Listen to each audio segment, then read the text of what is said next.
Welcome back to the War Room. It's Wednesday, July the 15th, the year of our Lord 2020. And believe me, yesterday is going to be a day to remember, a day that you want to make mark down in your diary. We got into all of that in the first half of this show on episode 281. We're in episode 282 now. I'm Raheem Kassam, in for Stephen K. Bannon, Jack Maxey, and Greg Mans. Join me in the War Room. It is on America's Voice.news, of course, on Newsmax TV later on in the day, blown through the Chinese firewalls by G News and GTV, subtitled in Mandarin, and of course on the John Fredericks Radio Network, and with multiple other partners all across the United States. Nearly 11 million downloads on podcast now as well. I think we even may have passed 11 million downloads. Thank you very much to everybody who subscribed to this show. Remember, the way the Apple rankings work, by the way, is subscriptions push you higher, not downloads. Subscriptions push you higher. So the more people you get to subscribe to this show, the more people will see us up top on the charts, the more people will then listen, and we can get more done and achieved. I think the show does achieve quite an awful lot, and one of those things that we've been on top of for the last couple of months has been, of course, the pandemic. The Dr. Maxey in studio has been one of the most cutting-edge people on all of this. If you think back, and if you want to even go back, if you've got the time, to some of the early shows and the things that we were discussing about the virus and about the spread and about the death rates and of course, about how the governors were dealing with this. Now, there's a lot of crowing out there at the moment from some on the political left, and I don't quite understand how that's happening, Jack. Why and how does Governor Cuomo think he has any way to call New York a success? Well, this is crazy. People, I don't know if you saw this. Governor Cuomo put out a poster with a sort of drawn mountain. It kind of looks like those New Yorker posters that used to let you look across the country. It's sort of that kind of style. We've got it up for the viewers. And it's meant to describe the victory of New York in terms of beating the virus, right, in quotation marks.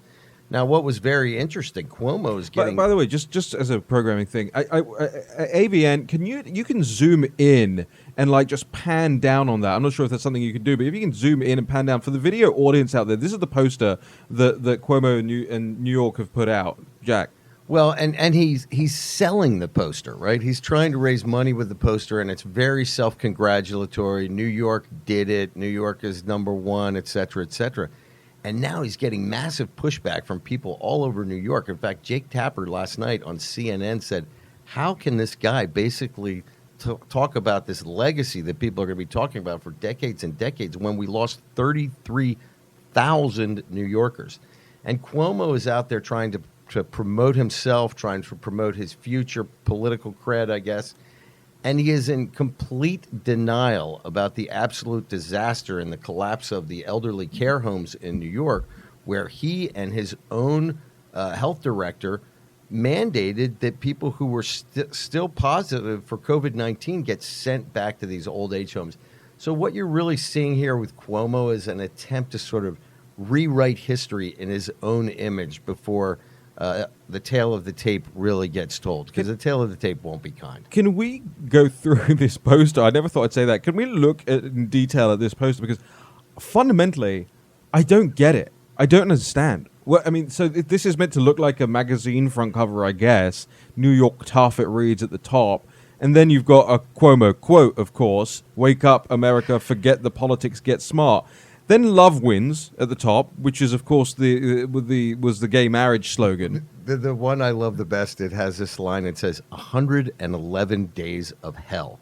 And then it has Cuomo and his doctor and all of his leaders lined up. And then it says, New York State leads again. Wow. New York State leads again. Highest number of deaths, highest mortality rate in almost the world. I think it's 165 per 100,000. In New York, do they and not it's understand, one in Hawaii? That literally this mountain, this is their curve, right? And this is them. You see on the right-hand side of this image, all these people. It says New Yorkers, healthcare workers, essential workers, out-of-state volunteers, and all these other people pulling this rope, and it says pulling down the curve together. That's not a flattened curve. That's a mountain. Right. It's a disaster. It describes what happened in New York, which was, by any standard, was an absolute unmitigated disaster on a comparative basis to almost any other city in the world. Now, you mentioned Tapper, you mentioned CNN and Tapper. They're even starting to lace into Governor Cuomo here. I think we actually have the clip. Let's roll it.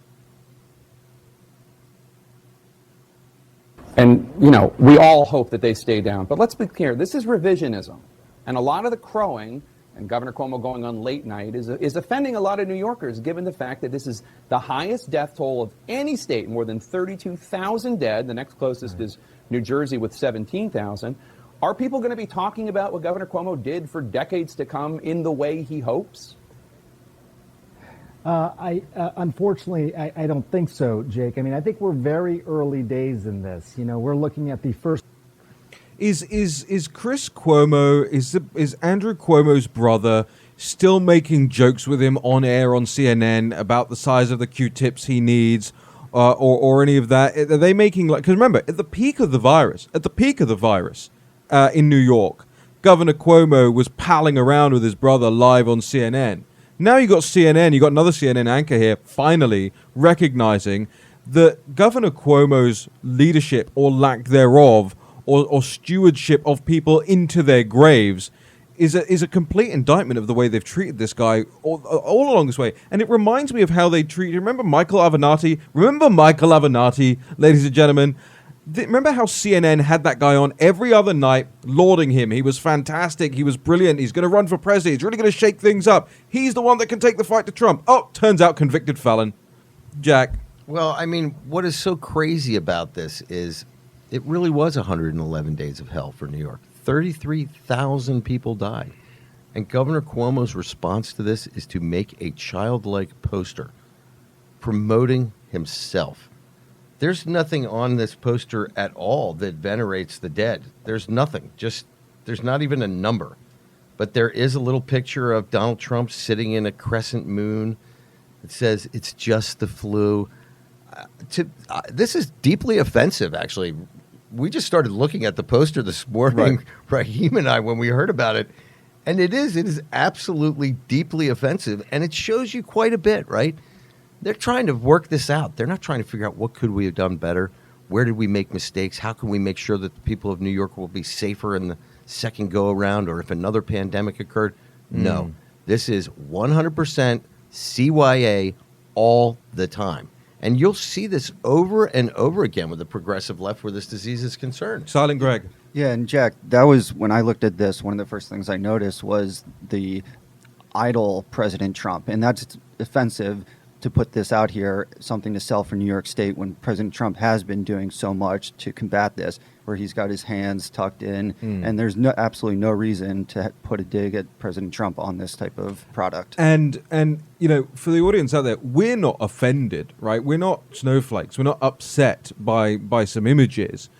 What's offensive is the denigration and the lack of respect that the governor's office, through Andrew Cuomo, enabled by Chris Cuomo, is treating thousands of dead people and their families. It's disrespectful. It's politicking at its most disgusting, and it represents everything that's wrong with the political left's reaction to the pandemic. Now, I think we would be stupid to say, oh, you got to take the partisanship out of this. This is America. You can't take the partisanship out of anything. It's built in to what America is warring tribes, warring factions of people with different political ideas, with different ideas of how to run a country, with different, and that's all fine. And we weigh and factor that in to everything. But when you take thousands of dead people and use it as a mountain, literally, as you saw in the poster there, a mountain by which to attack the president, and as CNN and Jake Tapper just said, to revise history, revisionism. He said revisionism. That's what's offensive, Jack. And also there's elements in this poster that are quite offensive. On the upper left-hand corner, there's a picture of a prop-driven plane flying in, and it's supposed to show how COVID-19 got to New York. And if one can be offended of European extraction, it says Europeans all across the plane, like the Europeans brought the COVID-19 to New York. Is that true? That's in the poster? That's in the poster. I didn't even catch it. Unbelievable. Let's see if we can get that back up on the screen for people watching this video. Let's see if we can zoom in on this airplane that you see to the left of the image. I don't mind live zooming in, guys. You don't need to pull us out and pull us back into the picture. I want to see exactly. And Jack, just describe that for us again. Yeah, it's a prop-driven plane. It looks like something out of Thomas the Tank Engine or something. But it says Europeans on it, bringing the virus to New York in March. They've also, think about this. They've drawn a picture, and one of the quotations in the picture is, "Tell the people the truth, and they will do the right thing." In a picture. In fact, Cuomo is asked about this, like, how did you come up with this concept? And Cuomo says, well, what if someone said, okay, no words. Paint me a picture that tells the story of what you're trying to say. He said for him it was like a relief valve, My God, these are elected officials who are supposed to be providing us the raw data. We'll go into the fact that the CDC has completely ruined their data. We'll go into the fact that New York has obscured the data on the deaths in the old age homes. We know it's already 50%, but it's probably higher because if you got an ambulance to the old age home and you died at the hospital, you don't get counted as dying at the old age home. People, we are being scammed. This is the governor of New York defining the pandemic in that great city and that great state with a child's drawing. A child's drawing. Not even a mention of the dead. Not even a mention. It's absolutely extraordinary. Jack, just in the 2 minutes we have left in this segment on the pandemic, where else should we be looking this morning? Well, I think that one of the things that we have to be looking at is opening up the schools. You had Rand Paul discussing it the other day. There's almost zero chance of you're under 30 and healthy of you dying, literally. Yeah. And now we're seeing in schools around the. But hold on, what's the opposition? Let's play it from the other side. What is the keep the schools closed crowd saying, and why are they wrong? Well, I think the opposition is this. Let's remember, we have a political election coming up in the fall, and highly progressive countries in Europe are not having this same debate concerning the danger of schools opening. It is only our teachers' unions and their masters at the DNC who seem to have a problem with opening the schools. And we have scientists and thought leaders in this country discussing how dangerous this is. But nobody, and I've said this from day one, if they would define the risk factors for this disease, everything would have proceeded differently. We did not do what I said we should have done in early February, which is circle up the old age homes. And now we're debating denying children another 6 months of schooling. What do you think it does to a human being to take a year of learning away from them in their developmental moment? I think it's beyond scary. I know that people want to talk about these increasing case numbers. It is true. Numbers are going up everywhere, but many of these numbers are coming in through young people who have almost no symptoms. You got to remember, these asymptomatic people did not get tested 3 months ago. Right. So we're doing roughly 750,000 tests a day. Yes, the infection rate is going up, but we are not seeing an equal spike in the death rate. So these are all positive things. We have made strides in terms of therapeutics, the hydroxychloroquine. We've talked about that, the remdesivir, all these things, the blood thinners. Yep. We'll get into more of it in the next segment here, Jay. We've got the Navarro op-ed in USA Today to go through the Moderna vaccine, half measures and more to go through here. And as the president said yesterday, when it came to H1N1, Biden and Obama, they just stopped testing. We'll be back in a second.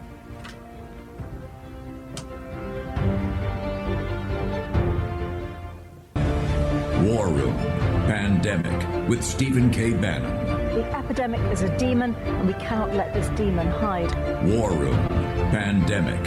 Here's your host, Stephen K. Bannon.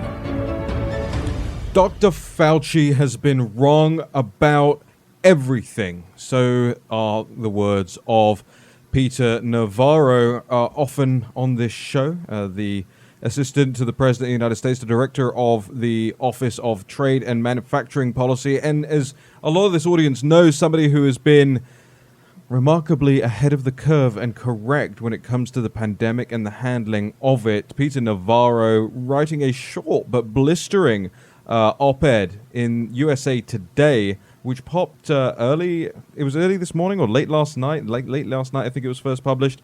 And I want to actually, it's short enough that I can read the whole thing to you, and then want to bring Jack Maxey and Greg Manns in for analysis of this. So here goes. Anthony Fauci has been wrong about everything I've interacted with him on, says Peter Navarro. Quote, Dr. Anthony Fauci has a good bedside manner with the public, but he's been wrong about everything I've interacted with him on. In late January, when I was making the case on behalf of the president to take down the flights from China, Fauci fought against the president's courageous decision, which might well have saved hundreds of thousands of American lives. When I warned in late January in a memo of possibly deadly pandemic, the director of the National Institute of Allergy and Infectious Diseases was telling the news media not to worry. When I was working feverishly on behalf of the president in February to help engineer the fastest industrial mobilization of the healthcare sector in our history, Fauci was still telling the public the China virus was low risk. When we were building new mask capacity in record time, Fauci was flip-flopping on the use of masks.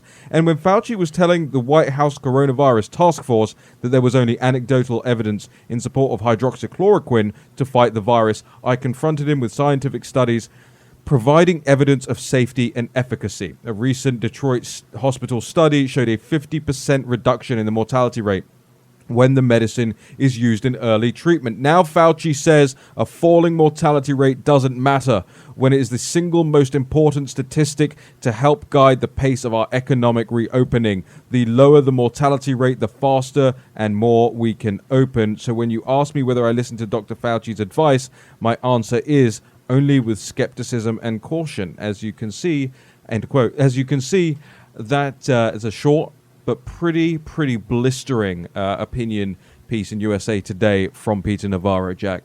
Well, listen, Dr. Fauci is obviously a good man. Seems like a nice guy. And I think Peter Navarro was correct. He's got a great bedside manner. But the guy never talks about data. He never has provided a single statistic on anything, including masks, et cetera, et cetera, et cetera. Now, I know it's not comfortable for the U.S. media to do their jobs and look back retrospectively at anyone's career, but let's remember what Dr. Fauci did during the Ebola virus. There were 2 nurses in Dallas who caught Ebola while treating a patient using the protective gear guidelines provided by the NIH and Fauci. And Fauci later admits that he was wrong, that they should have been covered from head to toe, that he didn't call it correctly. Well, guess what? He's not perfect. He wasn't perfect then. He's not perfect now. Every time we try to set somebody up on a pedestal, we're going to set ourselves up for failure. This is a dynamic situation, and unfortunately, Fauci, with his grandfatherly way of just sort of off-the-cuff discussing things, it provides fear, it provides comfort, but it doesn't provide any data. I really think that this guy ought to start a TV show or something like Mr. Rogers 2.0 podcast or something, because he has been putting out anecdotal information for the last 10 years that has been getting people sick. Go back and look at the Ebola situation. Fauci himself says that we had it wrong. The PPE situation wasn't the right way. We shouldn't have had any skin exposure. But again, he did this off the cuff back in 2014 and 2 people almost died. But no one ever discusses that. Fauci is held up as this supreme, perfect immunologist, the burning bush of science. All I see is a burning bush. There are no scientific documents coming out of it, from under it. I'd like this guy to actually concentrate on facts, and I would like people to, instead of attacking the president, who is not a scientist, he talks off the cuff. I get it. Fauci is a scientist. And he talks off the cuff in the same way that President Trump does, but everybody acknowledges it like, oh, well, he's so smart. Isn't he a fascinating guy? Oh, my gosh, isn't he handsome? Yeah, you had Brad Pitt playing him. Brad Pitt. Well, Brad Pitt already did play him. That's what I'm saying. Yeah. Yeah. Benjamin Buttons. That's wow. Jack Maxey with the dunk. Jack, when the media talks about Fauci, and you walked through some of it there, we have to remind ourselves, Every time that the president or somebody in the president's team, whether it's Peter Navarro or somebody else, maybe even further afield on the Republican side, talks about Fauci, the media jumps to his defense and says, oh, he's under attack. He's under attack. It's possibly one of the only people in a government job right now, at least somebody who stands up on stage with the president relatively regularly, or has done for the last couple of months at least, who the media doesn't want any review of. They don't want any review of what he said. They don't want any review of the things he's ordered. They don't want any review of the interviews he's given. They don't want any review and accountability as government employees should have over exactly what he's achieved. So when we come on here and we diss Dr. Fauci, as you say, we're not dissing him because we think he's a bad dude. We're not dissing him because he probably votes, Democrat. I couldn't care less. He is a government employee. He's there to do a job, and he does that job terribly, horribly, repeatedly. That's why people come at Fauci. That's why people are criticizing Fauci. And all of this other stuff, the conspiracy stuff that's all in the background, whether you want to connect your dots and circle the things and Bill Gates and all that stuff, fine. All of that's gonna come out in due course if it's true, and if it's not, you're just wasting your time. Let's get down to the nitty-gritty of this. He is bad at his job, and his badness is causing suffering, misery, and death. Greg Manns is signaling to me. And with such a focus on masks now, in March, Dr. Fauci said, quote, "There's no reason to be walking around with a mask." Yeah. I mean, this is what Navarro said. Every single substantive thing. Well, this is part of the problem with the media in general, Raheem. You and I have sort of talked about this over time. As long as you have the right opinion, you will never be hammered, right? As long as you are speaking Pravdas or New York Times talking points, you will never be hammered. And we saw this the other day with that woman who resigned from the New York Times, right? What did she say in her letter saying that she didn't want to be part of the program anymore? Barry Weiss. Barry Weiss. I mean, she hit them pretty hard. And this is the problem. We now have this media that is not really about reporting the news. They are about driving a narrative. Now, we could say that we're part of it, but at least we're open about it, right? At least we tell you that we have an agenda. And our agenda is to save this country from the Maoists and the communists who have infected the Democratic Party. Raheem? Yeah, look, I think it's even beyond that. We'll get into the Barry Weiss thing. It's a good call, Jack. We'll get into that in the next segment as well, because here is an example of somebody who's on the center left. And I got a lot of things to tell you guys about that, because we've seen it happen in the United Kingdom already. Remember, Jeremy Corbyn already took over the Labour Party, to the point where he's no longer the leader of the Labour Party in the United Kingdom. We were several steps ahead of you in terms of allowing our opposition party to be controlled by an overt communist, somebody who stands in front of Hezbollah flags, right? So now you're looking at what's happening to people like Barry Weiss getting kicked out effectively. What she called it, I think, is a constructive dismissal. Or similar to that. I think there's a different term you guys use over here, constructive discharge, from the New York Times. And you look at the seizure of the narrative from the political left. I mean, Joe Biden's unity plan with Bernie Sanders, it's not a unity plan, by the way. It's a full-on sop to the hard left. There's no unity about it. It's giving them every single thing they want. Maybe we should actually go through this line by line on this show in the next couple of days and go through this unity document. And actually, President Trump, by the way, if you didn't see it yesterday, in the press conference, I have it printed out here. I have every single page of it here. In the press conference, he basically goes line by line through Joe Biden, Bernie Sanders' unity document. We'll get into that in the next segment and how it pertains to Barry Weiss, Jack. Also, I mean, as we're talking about converting all of the government vehicles to electric vehicles, for the progressives out there, the people who may hate my guts but love the planet and care about lives, 82% of the cobalt that is mined in the world that makes up, a necessary ingredient for the rare earths going into those batteries comes from the Democratic Republic of the Congo, where 500,000 people struggle in the illegal mines to bring this stuff to the surface so that you can ride around with your latte in Santa Monica and virtue shame people with your electric car. The reality is small African children are literally being used like slaves to go through the gravel in the hot sun and pick out little pieces of cobalt so that a Tesla can be made in Northern California.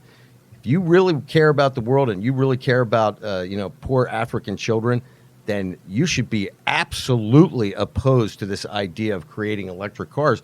First of all, let's get another thing straight. We don't produce any of the rare earth minerals necessary to make those cars because we're so environmentally concerned about America. We don't have any smelters for lead or anything like that because it poisons the world. But we're perfectly happy to enslave 500,000 African children to get that little virtue moment, aren't we? People, wake up. You are part of the problem. Become part of the solution. Early on today, as we're planning this show, Steve texts us and says, we've got to come up with other things. What was going on in 1938, right? On September the 30th, 1938. And the reason, you heard him refer to it, but I want to explain. I want to be a bit more literalist about this. The reason it's so important for you to understand that is, remember, we said never again. The world said with one voice, never again. And now you got mumbly Joe Biden and the Democratic Party and all of their Marxists alongside them going, maybe again. We'll be back in a second.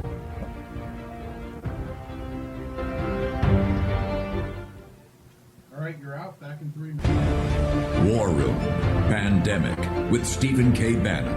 The epidemic is a demon, and we cannot let this demon hide. War Room Pandemic. Here's your host, Stephen K. Bannon. Well, in turbulent times, entrepreneurs need every helping hand they can get to come out of this pandemic stronger. Make sure you go to netsuite.com/Bannon. NetSuite by Oracle is used by 20,000 plus businesses across the United States to manage everything about their business, their HR, their financials, their expenditure, right from their phones, everything all in one place. And they put together the 7 actions that businesses need to take to come out of the pandemic ahead. You can get all of that, a free guide and a free product tour at netsuite.com/Bannon. That's netsuite.com/Bannon. Well, Twitter is not on the masthead of the New York Times, but Twitter has become its ultimate editor. The words of Barry Weiss, the editor who is resigning from the New York Times, or has resigned from the New York Times with immediate effect as of yesterday. Barry Weiss was a center leftist and somebody who I wouldn't necessarily say was particularly a fan of anything on the right of politics, whether it's President Trump, whether it's any Republicans in the House or Senate, or any particular philosophies or ideologies associated with conservatism or republicanism. But Barry Weiss is the latest person to find herself effectively on the chopping block from the mainstream media. Cancelled. Cancel culture getting Barry Weiss, but from the inside out this time. And there's an incredible resignation letter on Barry Weiss's website. We actually carried it at thenationalpulse.com as well yesterday that we'll get into in just a second. But I want to come back to something that we talked about before the break. Never again. Never again. When you think about the things that were going on in ordinary people's lives, on September 30th in 1938, when Neville Chamberlain comes back from Munich waving this flimsy piece of paper in his hand, and he says, "Peace for our time, peace for our time." A lot of people think it's peace in our time. They would be wrong. "Peace for our time," Neville Chamberlain said. Think about what ordinary people were doing all across the Western world when a politician was claiming that it was not worth seeing down the greatest evil in the world at that time. I'm sure it looks a lot like your life looks right now. People were taking their kids to school. People were getting on with their day-to-day lives. They were watching major sporting events. Life was continuing on as normal as it was for back then. And that's why when we look at this, when we look at everything that's going on with the CCP, with the Chinese Communist Party, with the CCP virus, with TikTok, with Huawei, with ZTE, with all the sanctions and the actions that are being taken from the Trump administration right now, you have to ask yourself, are you, as Jack Maxey said, a part of the solution here? Because on September the 30th, in 1938, There were throngs of people supportive of Chamberlain crowded outside Buckingham Palace as Chamberlain went in to see the monarch and stood on that balcony, and he was received as a national hero in that moment for declaring peace for our time. We now know, with hindsight, which is 2020, that that was the wrong thing to do, and that it plunged Europe into deeper and darker times, resulting in millions upon millions of deaths and the hyper-targeting of one ethnic minority, in particular the Jewish populations of Europe. And at the time, ordinary people waved at Neville Chamberlain. They said it was a great thing he was doing to appease Hitler, to appease the enemy in the world.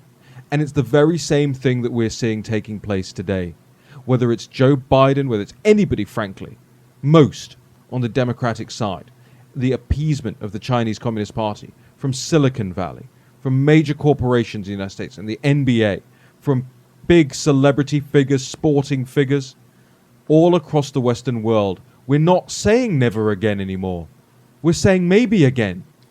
Well, you know, Raheem, you and I were talking about this last night at dinner, and one of the stories that came out last week that I still want to have a follow-up on is the 13 tons of human hair that was sold to the United States as hair extensions that was captured by Customs and Border Patrol on July 1.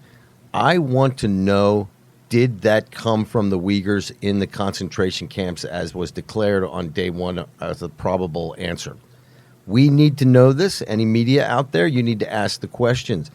And I cannot think of a more powerful and terrifying image when I go back and look at history than the images of the shoes piled up and the human hair piled up at Auschwitz and other death camps. And here we are, American citizens are purchasing human hair taken from people in concentration camps. America, you're better than that. People, you're better than that. Demand that you be part of the moral side of history, because you know your very own spirituality depends on it, and the freedom of the West and this country depends on it. Everybody needs to begin taking responsibility. And I know we've gone a little further than we wanted to. I know we want to cover the Moderna vaccine, but you want to get into that? Yeah, absolutely. But Jack, it was so important. It's so important to stress this over and over again. And you see Stephen K. Bannon in the first hour of this show this morning. You might think, Steve's really on fire this morning. Well, Steve's on fire every day. And the reason is because it's the understanding of good versus evil in the world. And the alliance of liberty that is coming together right now under President Donald J. Trump, while the media mocks him. The media mocks him. They ask him stupid questions, pathetic questions, try and trip him up. And he's putting together right now, along with other great figures out there, Mike Pence, Mike Pompeo, Robert Bryant, everyone in this territory who's helping pull together the Alliance of Liberty. They are flying around the world. Pompeo just said, he's going to Europe next week. He commended the United Kingdom and their decision about Huawei yesterday. Much more to be done on that, by the way. But it's a start, and it's a really good start to have these allies in your corner, on your side. The nations of the world that lead the way morally and always have. And that's what President Trump's doing. Is he the most eloquent person over this whole speech he gave yesterday? No. But is it quite easy to pick out the signal from the noise? Look, here. This is what, if you're watching this rather than listening to this on podcast, you can see I'm holding up my notes right now. Pick out the signal from the noise. You'll see my highlights. You got to go and do this yourselves, guys, because it's the only way we're going to get to a position where, as a nation and as a civilization, we move united against one of the greatest evils, if not the greatest evil the world has faced in many, many years.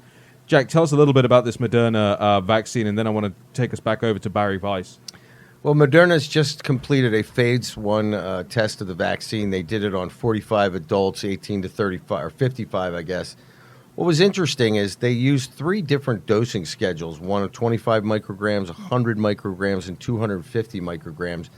They developed antibodies in each one of these cases. They sort of found the same thing that the Oxford study found a few weeks ago, that the level of the infection or the level of the dosage would mean an increase in antibodies. So the lower dosage had lower number of antibodies, whereas the higher dosages had higher numbers of antibodies. One thing that was kind of good about this vaccine study is apparently the side effects were not as troubling as what we were hearing coming out of China in their thing, where over 85% of the people were literally coming down with something that was going to put them in bed for a day. This, people are getting sort of mild effects, same thing that you might get from the flu. But I think one of the things that's really interesting, Raheem, about all these vaccine studies that are coming out is the real questions concerning how long or even if you retain antibodies or antibodies that can be discovered in a lab test. For example, they just did a study out of, this just was published a few days ago out of Massachusetts. Mass General was the hospital. They had, I believe, an 82-year-old man. He got COVID-19. He went into the ICU. After 2 or 3 weeks, he recovered. And another week later, he came back and he re-caught COVID-19. So there's a lot of question right now as to, even if there is a vaccine, how long will it last for? We see this often with vaccines. Even the flu vaccine has, despite what everybody wants you to believe, it becomes less effective as you age. Above about 60, 65, your ability to produce antibodies the way that you did when you were 12 has changed. And when they say there are no antibodies, it doesn't mean that they're not necessarily a memory within your T cells to respond effectively, right? It means that almost like your T cell, they're not free antibodies rolling around in your bloodstream. But when your T cells see the virus that they've been exposed to, they have the ability to generate an immune response out of their kind of memory bank. I'm explaining it poorly, but I think everyone can understand. Yeah. I think that the key thing with all these vaccines that we have to understand is if they're not really that effective, and if it turns out that this coronavirus is like several other coronaviruses that are circulating around the world, that the immunity for it may be only, say, a year or maybe less. It may end up being that the coronavirus has to be an additive in all of our annual flu vaccines. We have a lot of problems. I think right now, Raheem, 40% of the people in America say that they're not even going to take it, even if the vaccine is available. Right. So it's a very interesting dilemma that we have. I think that one of the things that we're learning, Raheem, is that we're going to have to just figure out how to live with this, right? And modern science is both a great benefit, but in some cases like this, it's kind of a hindrance. For example, if the coronavirus had occurred in 1930, would we have even known that it was a coronavirus? And would we have reacted in the same way? Right. I doubt it. Right. And of course, at the very same time, you still have people in very prestigious organizations, or at least formerly, like the former head of MI6, saying, hey, look, there are big questions over where this came from. Oh, yeah, and I think that there's a very legitimate discussion out there. It's been going on for some time, and the Chinese have to answer the origins of this. Was it a gain-of-function experiment gone wrong in the Wuhan lab? And when we say gain-of-function, this is a study of how viruses infect a host. Yeah. And how perhaps we could make a virus more infectious. Now, we're not saying that we know that they did that, but this is part of the speculation. One thing very interesting for the viewers, the World Health Organization just sent their team over to discover the source of the CCP virus last Friday, and apparently they're still in negotiations with their Chinese counterparts about how this discovery process is going to go. Now, conveniently, Wuhan is under about 12 feet of water now, so whether or not we're really going to be able to discover the original origins is going to be a question mark. But I think a bigger question mark is, why have the Chinese not been open about the source of this virus from day one? As my mother said, if you don't have anything to hide, why are you hiding? Right? Well, we're going to be back after this break with more on the breaking news that's coming out right now. In the other document that's up on the White House's website from yesterday, the president's executive order on Hong Kong normalization. You know, we picked out on page 5, it is here, I believe, the steps to terminate the Fulbright exchange program with regard to China and Hong Kong with respect to future exchanges for participants traveling both from and to China or Hong Kong. And nobody in the media seems to have noticed this. Does anybody in the media bother to read these things anymore? Well, I'll tell you something. One person who goes through a lot of what the CCP is doing on a very intricate level is Natalie Winters, our senior reporter at the National Pulse. She'll be joining us in the next segment to talk about this Fulbright exchange program, which she's had her eye on for some time, which kind of appears to have blindsided a lot of the media, if they even read it. I'm not sure about that. War and Pandemic returns with Natalie Winters in just a moment.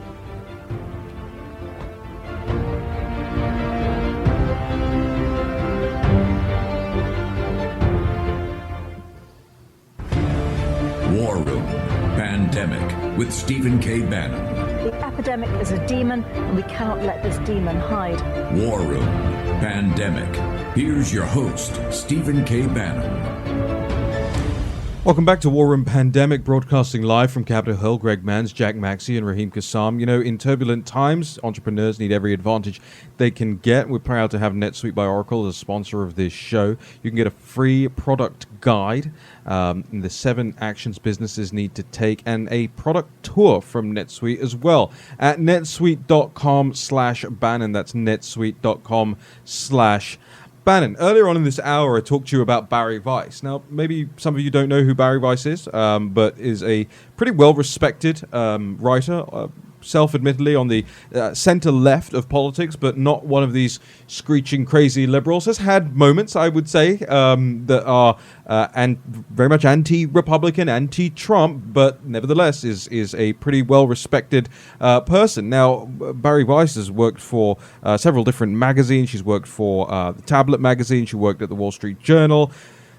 She has been at the I believe, Vanity Fair in the past, and also most recently, at the New York Times. Now, Barry Weiss actually wrote a resignation letter to the New York Times yesterday, and it bears reading some of the quotes from this letter because they are so deeply disturbing when you think about the paper of record. Now, the paper of record's record back in the 1930s, not so hot, by the way. And in a similar time, when we find ourselves coming to we hope not a kinetic conclusion to this fight between the free world or the free nations of the world and the Chinese Communist Party, it beggars belief that the New York Times is where it's at the moment. But I want to read you Barry Weiss's words so you can hear for yourself what inside the New York Times looks like for a 36-year-old Jewish opinion writer who is widely respected in the media circles across the United States and beyond. Now, she opens this letter to the managers of the New York Times by saying, "It is with sadness that I write to you to tell you that I am resigning from the New York Times." But I want to go down into this a little bit more and quote, "The lessons that ought to have followed the election," she's talking about 2016, "lessons about the importance of understanding other Americans, the necessity of resisting tribalism, the centrality of the free exchange of ideas to a democratic society, have not been learned. Instead, a new consensus has emerged in the press, but perhaps especially at this paper, that truth isn't a process of collective discovery, but an orthodoxy already known to an enlightened few whose job it is to inform everyone else. Twitter is not on the masthead of the New York Times, but Twitter has become its ultimate editor." She's remarking there upon the cancel culture, upon this mob mentality that takes root on the political left and effectively forces people either out or forces editors to edit out of their papers things that are genuine and reasonable opinions. You saw, I think it was the Tom Cotton op-ed just a couple of weeks ago that effectively got cancelled, and those sorts of views cancelled from within the left media. I want to continue on with this because Barry talks about her own personal experiences here. "My own forays into wrongthink have made me the subject of constant bullying by colleagues who disagree with my views. They have called me a Nazi and a racist. I have learned to brush off comments about how I'm, quote, writing about the Jews again. Several colleagues perceived to be friendly with me were badgered by co-workers. My work and my character are openly demeaned on a company-wide Slack channel where masthead editors regularly weigh in. Some co-workers insist I need to be rooted out of this company if it's truly to be an inclusive one, while others post axe emojis next to my name. Still, other New York Times employees publicly smear me as a liar and a bigot on Twitter with no fear that harassing me will be met with appropriate action. They never are." There are terms for all of this: unlawful discrimination, hostile work environment, and constructive discharge. I'm no legal expert, but I know this is wrong. And this op-ed, we've got it up on the National Pulse. It's at barryweiss.com, BARIWEISS.com. It bears reading, ladies and gentlemen, because this is who your news media is. The comment that she made that really frightened me was, I was always taught that journalists were charged with writing the first rough draft of history. Now history itself is one more ephemeral thing molded to fit the needs of a predetermined narrative. Sounds like the 1619 Project, doesn't it? Bingo. Speaking of people who actually do journalism, let's bring in Natalie Winters here now. Natalie, senior reporter at thenationalpulse.com. Natalie, thanks for joining us. We've got only, I'm afraid, about 2.5 minutes left because I really wanted to bring people this news about Barry Weiss. But you are somebody who has followed China so very in depth. And this morning, we picked up on this Fulbright exchange program referencing the president's executive order on Hong Kong normalization. But you've actually been looking, because you're a proper journalist who does their job properly, you've been noticing about this Fulbright exchange program for some time. We've got 2.5 minutes. What do you know, Natalie Winters?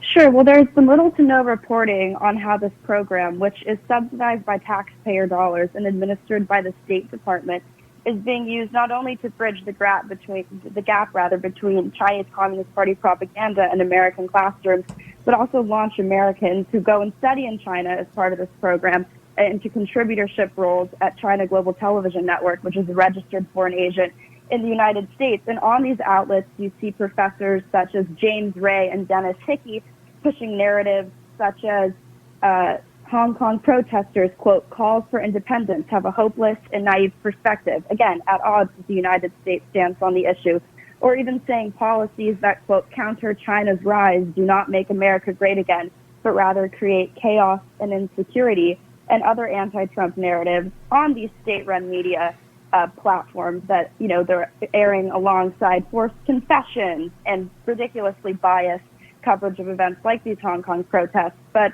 even more concerning is that this disinformation has reached American classrooms, as these professors, such as James Ray, has described China's ascent to power as a, quote, peaceful rise, insisting that it needs a, quote, stronger military to defend its economic interests, during a lecture that, at a story we'll have up soon on the National Pulse, in slideshows that he's telling students over at Cal State San Francisco.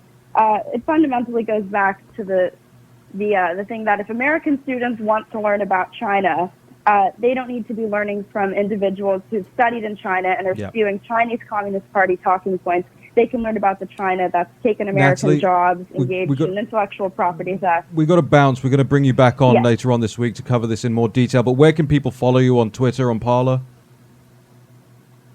My Twitter is Natalie G. Winters, and I write for the National Pulse.